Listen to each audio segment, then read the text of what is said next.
Super Rugby AU gets underway this Friday, and it should be a bit of a grudge match with the Force up against the Rebels.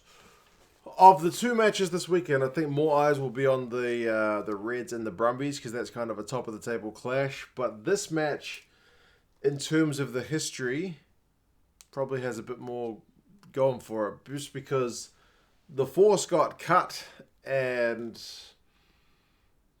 I think a lot of people would argue it should have been the Rebels.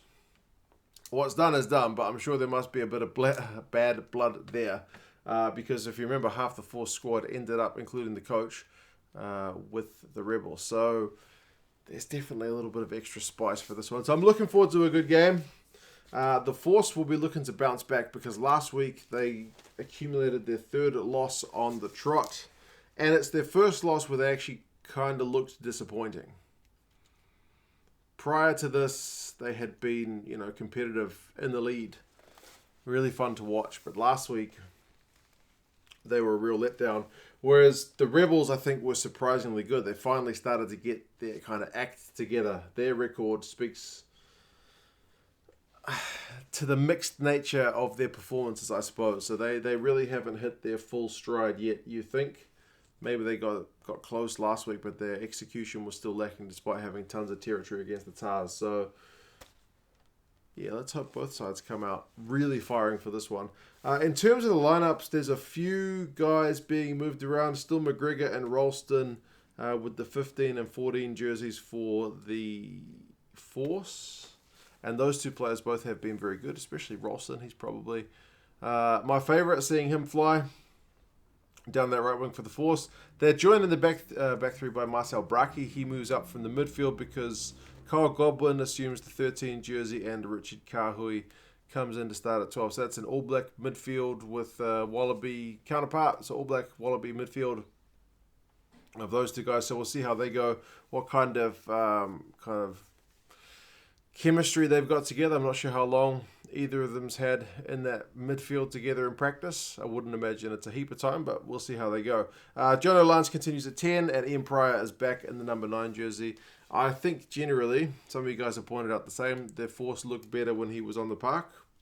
So, yeah, good to have him back after missing out last week.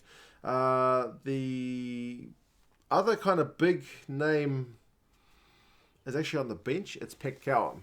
He's 34 years old, but he's back for the Force. So he will definitely have a point to prove against the Rebels as well. For the most part, the rest of the lineups have changed. Lee Warner with his tackles continues on in the second row. He is an absolute machine. So look for him to get into a good battle with the Rebels guys. The Rebels have had to shift things around a little bit more because Dane Halep-Petty is out. I think he's out for at least a month, they said, with I think it was a knee injury. So Reece Hodge, who can fill virtually any void in the back line, is going to have the 15 jersey on his back. Callaway comes into the midfield.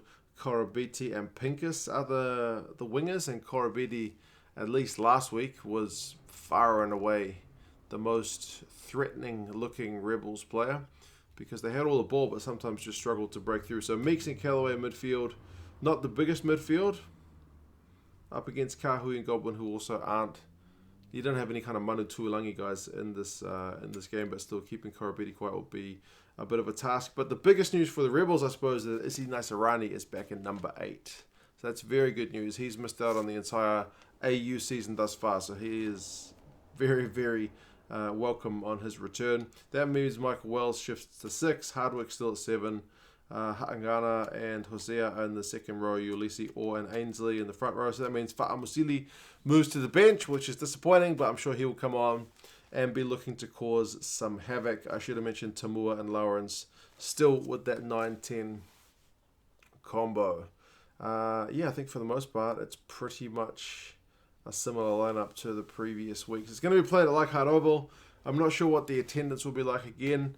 I haven't been following it every day, but the COVID cases, at least in Victoria, seem pretty bad. Some people have been asking about some of the Rebels players. If I'm not mistaken, the likes of Tom English and Rangi, they are stuck in Victoria. They can't get out because of the border restrictions closing off Victoria from the rest of the country.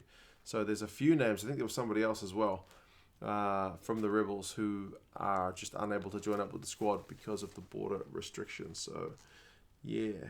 But in terms of the predictions, the bookies have got the Rebels by a cool 8 points. So saying they're going to win it by just more than a try. And Rugby Forecast algorithm, which has been very accurate with the Australia games, has got the Rebels by 5. So is it going to be the Rebels trying to contend with the Brumbies and the Reds, or is it going to be the kind of revenge of the Force up against their rival? I think the last time they played in 2017, the Force got a win. But remember, the Force had a pretty decent year that year. They missed out on the playoffs, but still had a pretty decent year. But anyway, so yeah, there should be a bit of feeling for this one. Maybe expect a little bit of handbags and whatnot, but hopefully it's a good game. I believe they said the weather's going to be better than last week, where it was a bit greasy. But anyway, you guys let me know your thoughts on this one, who you backing, and I'll talk to you again soon. See you later.